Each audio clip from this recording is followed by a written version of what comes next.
Hello, hello, hello, everyone. And this is your faithful friend Sandra Graves, and welcome to The Code. And today we have a special guest. It is so crazy. He have my last name. Anyway, you are on The Code. Don't forget, we are here every Thursday at 7 p.m. Central Standard Time. Whenever God allows, just bringing you coaches and speakers and experts in different areas in order to help you grow. And today we are going to have Emmanuel Graves. Does that sound similar to my last name?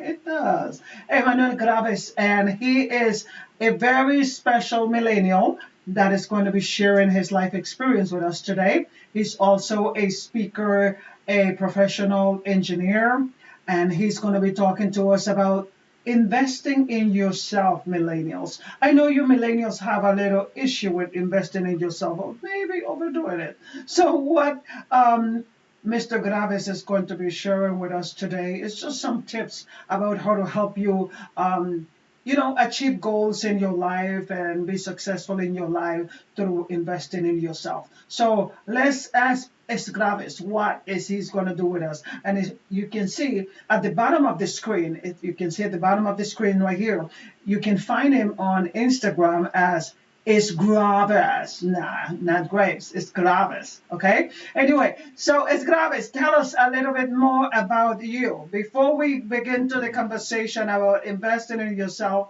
Tell us who is Emmanuel Graves and what you're all about. Gracias, gracias. I'd like to start off by saying thank you, Ms. Sandra Graves, for having me on your show. I love the types of people that you bring on here, always gaining information and knowledge, and it's just an honor to be able to, sit here and speak with you. So thank you.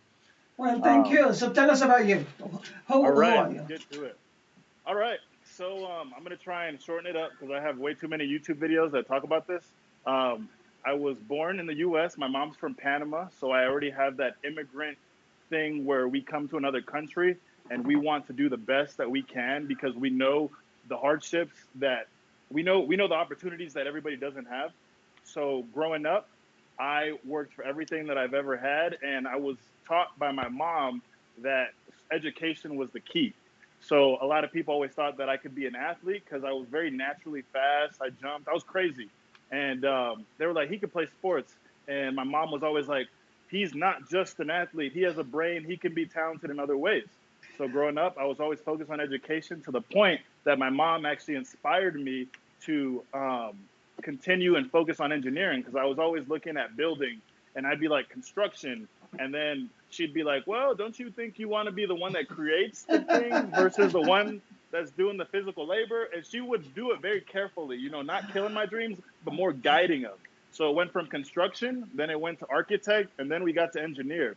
And once we got to engineer, I was already determined to get a scholarship and go to college by the age of like 5 or 6. And from there on, I wanted to get A's, not only because I wanted to get A's, because also I couldn't play sports until 7th grade unless I had all A's, maybe one B. And if I had a C, my mom kicked me out of wrestling that year. So it was a 79, but she still kicked me out. And that tells you the type of standard that my mom held for me. And I think that's what allowed me to want more to life because I saw how hard she worked as a single mom. Me and my sister, she raised us, and my mom had to act as my father and my mother. So seeing her with all that strength made me feel like I all I could do was work hard and give my best effort in everything I did. And long story short, that's how we got to where we are today, where I'm kind of an adult now, and it's kind of weird, but it's kind of good. Kind of an adult. I think you are quite an adult. So tell us about this investing in yourself, millennials. I mean, right now, my understanding is that millennials may be investing too much in themselves. What does it mean? What do you want to share with us about millennials? So the headline kind of sounds interesting, and let's just start with millennials because you have a very interesting way that you pronounce that word. When you started it off saying it, you made it seem like there was a negative connotation to what people think when they hear millennials, Yeah, right? And that's interesting because if you think about it, technology has actually been advancing. So technically, we should know way more than the previous generations based on the speed that we're moving at, right? Yeah, that's So correct. the thing that I find interesting is I think millennials are getting more defined by their work ethic than what they actually know and what they're actually capable of. Because if you notice, I went to a school at Mines and we had a we had like a 10-year-old in one of my classes. And if we had that type of talent at this day and age, I don't think there was 10-year-olds back in the 50s in a college course. We So can we can argue about that. well, I wasn't there in the 1950s. All I'm trying to say is, I think, I think we get a negative rep because of everything that has happened and the we've gotten soft. Our Yes, generation has gotten looked at as soft. We yes. want people to care about our feelings. We want people to do things for us. We don't want to work for anything. We want the perfect job. And if it's not the perfect job, we don't want a job. And when we get our education, we feel like we're obligated and entitled to whatever position because we got that degree. Hmm. And that is the rep that millennials tend to get. And while that is negative, I think we can change it into a positive. But I don't think it's going to happen by accident. And the only reason I say that is because I speak from experience. I, growing up, have always looked around and seen how other people my age have taken on obstacles and things. And because things are getting handed to them, and because things aren't perfectly the way they want it, they feel like they can continue in life that way because that's all they know. Hmm. You know, they have a cell phone. They don't need to go outside and play. They don't need to work out. They could just talk. They could play video games. They could be lazy. We've gotten to that point. But when you're put in a situation where the way I grew up, where you're taught that nothing is enough, you always want to strive for more. What that allows me to do is take everything, all the benefits of being a millennial, all the knowledge, all the technology that we have today, and I'm not satisfied, so I can continue to use that and grow. And I Hmm. think if we implement that type of mindset that you can get to where you want, but you need to start doing something Hmm. versus looking around and getting distracted with the internet and social media. And now that I got to that, that's actually the first thing I wanted to say is I think the first step for millennials to take away this negative idea that we are lazy people that don't do anything is we just need to start creating. And what I Okay. mean by creating is a lot of people previously in the past have always said you got to find your passion, right? Yeah. I'm sure you're one of the people that talk a lot about passion. Um, and where I'm going by that is a lot of millennials don't know what their passion is. Right. So what do you think? How are they supposed to find something that they don't know what it is? I don't know. You told me you're the millennial. I'm one of the generation So X. so I think that idea is really abstract. It's hard to understand for somebody like us. But what I do think is easy for us to understand is start creating. And what I mean by creating is what is something that you enjoy doing that doesn't feel like work and that you can put out somewhere because we're in the age of internet. The internet is the future. So I started out dancing in the front yard, doing sea walk videos, and I just did it because I had a passion for it. Well, I wanted to learn how to dance a little bit better, but but I started making videos and I started creating and I created a YouTube for this and I started getting a following and I started talking to other people and this created a network. And if you notice, you just naturally creating something is going to attract people that are interested in what you just created. Yes, And I that's think correct. I think that's a great way to start finding out what your passion is, even if you don't know what it is, even Yeah. if you just want to, you know what I'm saying? Yes. So, You just have to take some type of action using your correct. creativity. Uh-huh. You got to take action. And there's a lot of millennials that have a lot of talent, but they overthink everything or they're too lazy to do something. It's like if you would just be putting it out somewhere on a regular basis, and I'm speaking from experience, I have an Instagram, and the reason I told you to check that out is because that's where I kind of grew my following. And it didn't start because I was trying to grow a following or anything like that. It started because I wanted the NFL to see me. Yeah. And by wanting them to see me, I needed to create things for them to see me. So Yes. I would think of what kind of videos could grab their attention, what kind of videos are they going to be excited about. And by me chasing, creating, just putting things out there, it attracted a lot of people that were interested in what I was creating. Yes. And it turned into something of me trying to share with the NFL to me sharing with a network of people, creating a community of people, helping people. Yeah. And that's actually my next step, that I think after you start creating something, you're going to start interacting with people that are going to seek your help and that are going to help you. So when you're talking about that in part of creating and taking action as a millennial, I know that millennials, a lot of them, they don't want to take action because of fear, but we are talking about investing in yourself. So how can you invest in yourself when you are giving into your fear? What do you mean by fear? They're scared. Like They're afraid. they're afraid of just maybe doing, fear of failing, fear of being criticized, fear of whatever. Some of the things that I noticed with some of the millennials, they are just popular maybe in the group. They want to be part of their group, but taking actions to invest in themselves is a little more scary for them because they're afraid of failing. Maybe. Um, you know what? I've been motivated by Gary Vee, and he actually gets very encouraged by failure. I'm not saying I was like that. I was the one that didn't want to fail anything. But what I learned from that is the sooner that you can learn to fail, the sooner you can learn to succeed. That's right. And a lot of millennials, because they're so worried about what everybody thinks, especially social media, I think that's a big piece of why they feel this way. They were born into the Facebook. They were Yes. born into, I want people to like my picture. Yes.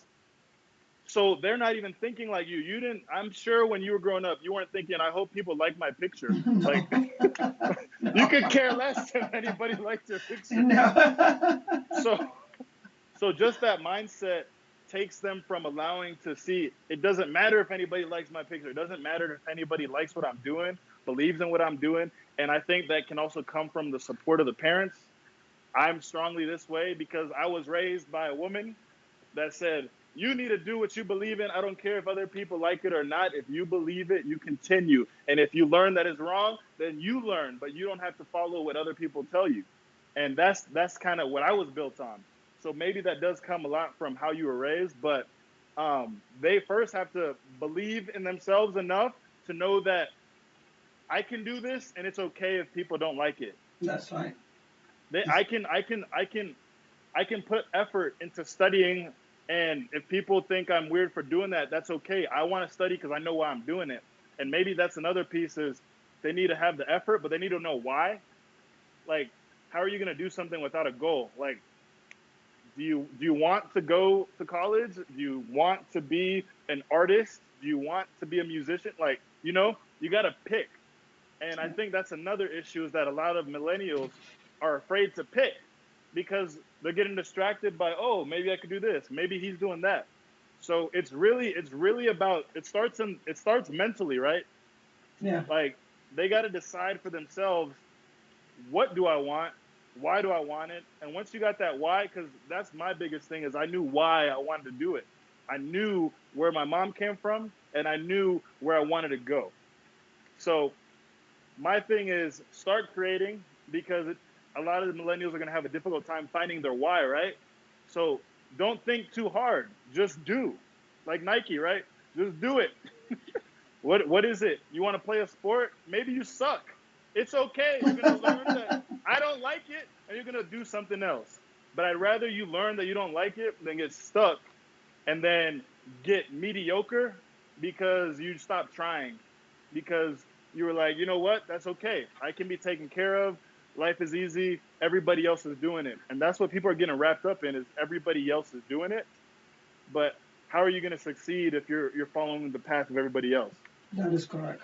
And since you said that, I want to summarize what you said by you need to create, and the conversation is about investing in yourself. So For you to invest in yourself, you need to be creative. Find something that you're passionate about and just take action and do it. If you fail, guess what? You did not fail. You learned a lesson. This is what Mr. Graves is sharing with us. And when we right back after this break, we are going to be sharing more about how to invest in yourself.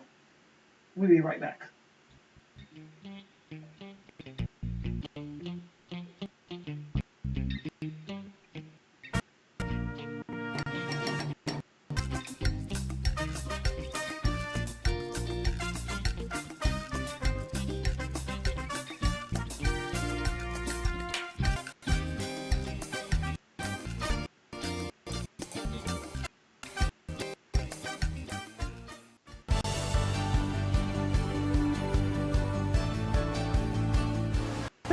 Thank you, friends, for watching The Code. Don't forget that we are here every Thursday at 7 p.m. Central Standard Time. We are bringing you coaches and speakers and classes and experts in different areas to help you grow. That's what we are about. So if you have any comments, questions, or if you are a sponsor, please send me info@associate.com. Again, info@envivoassociate.com.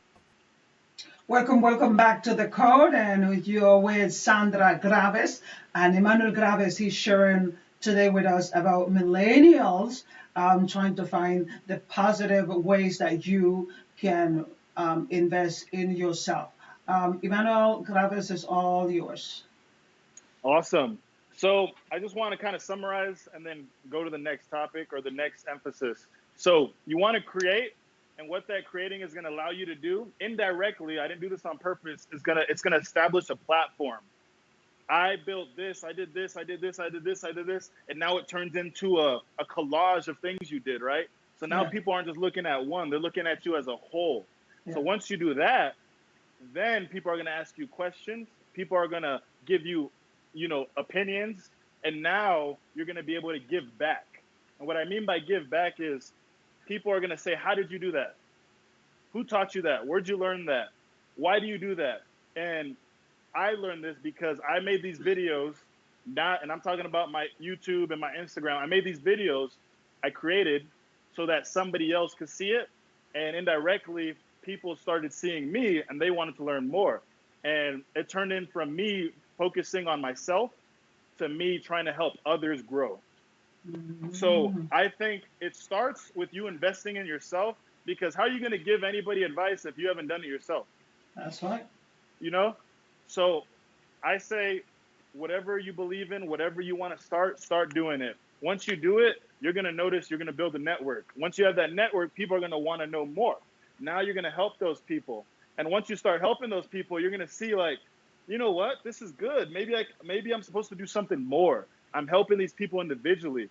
And that's the next thing that I learned from looking at people that are successful is if you look at a lot of the most successful people, they always own they always own something. And this doesn't have to be a big building. This could be something literally on the internet. It could be an app. It could be a website. It could be anything. But you need to start thinking about that idea of ownership, because ownership allows you to start thinking more in that business mindset.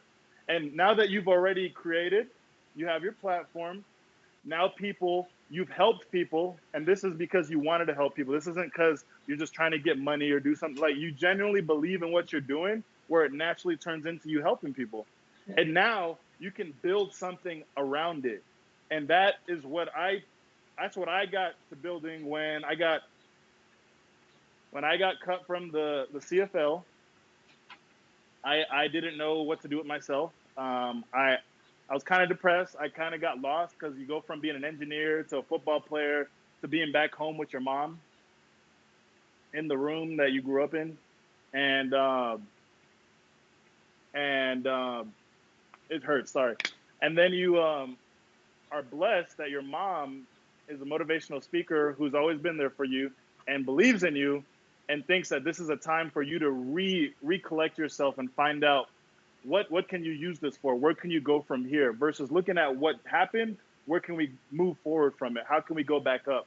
And from there on up, it all kind of happened. It wasn't by accident. And this is the whole millennial thing. If I was lazy, I could have got cut. I could have just stayed home, and then I could have just tried to go find a job or, forget about everything. But I knew that I wanted to do something. I want to do something more. And I don't think I can just give that fire to anybody. You have to want it. That's right. Because it takes effort. And I thought of enjoy the grind. It was something that I talked to myself about the whole time. And then people used to ask me, is that your gym? Is that something? And then from hearing people ask me this, you see what I said about talking to people? They give you ideas without you knowing it. I was like, you know what? This could be like a platform. This could be my brand. This could be something that I create. So we created a business out of it. So right now, it's in the beginning of the business. But notice that I'm not letting that stop me. I'm telling you, just do it. Whether you're making tons of money, whether you haven't broken even, you need to start, because once you start, that's gonna push you to keep going. But if you never start, you're never gonna finish, right? Right. So the next step to owning something is creating something to own. So I think once you have that platform, once you have that community, once you've helped people, they want to help you back. That's natural help. You're not even selling them. So after this, owning is the next step. And the next step for me is to multiply. How do we do that? Well, that is actually what I'm in the process of right now. You can do this in several ways. And what I mean by multiply is, so you have something, maybe you have one job, right? But you want to do more. Like if you're somebody like me, you always want to do more. Like my mom, she always wants to do more, right? And you're like, how can I do more? Even though I'm not doing bad, I want to continue to do better. And that's that fire that I have, right? So to multiply, this is where the actual word invest comes in. Now, we have plenty of ways you can invest. You have Bitcoin for one. This is the internet. This is the millennial thing. Like, you can do that. You have stocks. You have startups. You can invest in yourself. You can invest in somebody else. You don't even have to put money. You can go be a part of something for free. Get the education. Not only are you multiplying them, but you're multiplying your knowledge of what they're doing over there. Now, my area of multiplying is, look, man, a lot of millennials look bad. They look down at a 9-to-5 job. They're listening to all these people on the internet talking about, you should work for yourself. You can create ads on the internet, which you can. But I'm just saying, we've created such a negative look at, man, you clock in at 9, you clock out at 5. That's a horrible life. And that's why a lot of millennials are lazy, because they're like, we don't want to be like the old people. We want to do the new stuff, but you need to do something to get to that new stuff. Mm-hmm. Now, because of that idea, rather than take the negative of having a consistent job, I looked at, what can I do with this job? How can I make this something that I can multiply with? And one way to do that is consistent income allows you to pay a consistent mortgage.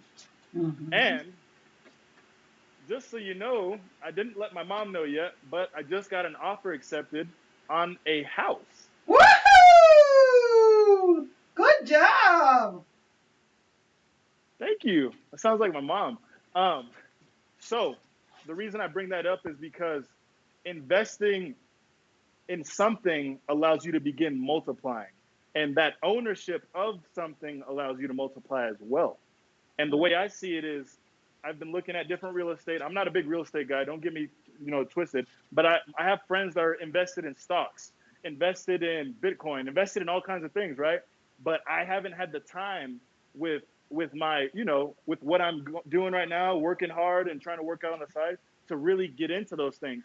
So I found something that I could do. And that's the next thing, is find out what you can do. Maybe you can't buy a house right now. That's okay. But what can you do? Stop thinking about the negative and think about the positive of what you can work with, of where you're at right now. Maybe you have a secret recipe that nobody else knows and you are just sitting on it. My friend, he started a caramel business. Man, Gabe, I don't know if you're watching this, based on his mom's recipe. And it was because it was something that he was just making one day. He brought it to his friends, his community. Look at it. He created the caramels. He brought it to his friends. They asked more questions. They were like, can you bring more? You notice the whole business thing naturally happening. He was like, would you guys buy these? They said yes. So he created a business. Now he owns the business. Now he's investing it, putting it in different markets. He's gone across the country in Europe. And that gave me inspiration to think about how I can do things with my brands, my t-shirts, and investing in other things other than that, because I want to continue to diversify. You want to diversify where you're trying to get this money, and everything that you're diverse, like whether that be Uber, whether that be tutoring. I'm a tutor, and I might do some more tutoring so I can continue doing that, and that might even become something of itself. Maybe I create something around that. But I also do video editing, right? So I created a video editing business. It's graves.com, and basically, while I was playing football, all I did was make videos for people, edit their videos, tutored, and I kind of lived month to month on rent. But this is the types of things that you have to think about. What are your talents? What are the things that you can do that people value? What you have to offer? And I think we all have something to offer. We just have to find it. And once you find it, you need to create. Create. That is great. I am glad that you share that. And one thing that I want to make emphasis on what you said is that those people that have 9 to 5 job, don't make anybody look down on you because you have a 9 to 5 job. What you do need to do is make sure that you know what you want and allow the 9 to 5 job to get you what you want in life. And then apply yourself when you get the things that you want. Stop complaining, stop comparing yourself with other people. All you have to do is make sure that you are thankful for your 9 to 5 job and allow it to help you create, take action, and invest in yourself, in the things that you want to do, just like Graves have shared with us today. So, Graves, in closing, how is it that you want to close this? What is the last message that you want to share with our audience? And before you do that, I want to invite you that are listening to visit Es Graves at Instagram, and also you can find him on YouTube and on Facebook. He talks usually about sports, and he try to motivate you millennials in different areas of just achieving your goals and staying up with this difficult and challenging life. So in closing, Esgraves, tell us how is it that we can end this conversation. Perfect. Well, I just thought of something, and I'm going to end it on this. Millennials, stop being distracted by what you see and start creating what you believe. Woo! Check me out at It's Graves on Instagram. Thank you again, Miss Sandra Graves. Mom, I love you. If you're watching this, I'm on TV. Check me out. I'm just so blessed and honored. And I just want to say thank you. If anybody's watching this, I appreciate your support too. I wouldn't be here without all the people that believed in me. And God has always been watching over me. And I'm just so thankful. That's right. And yes, just in case you did not figure it out by now, I am his mom. And thank you for watching this program. Don't forget that we are here every Thursday in English and every Tuesday in Spanish in Vivo Life. And again, thank you, Emmanuel Graves, and thank you, God, for blessing us. Bye bye, y'all. Amen.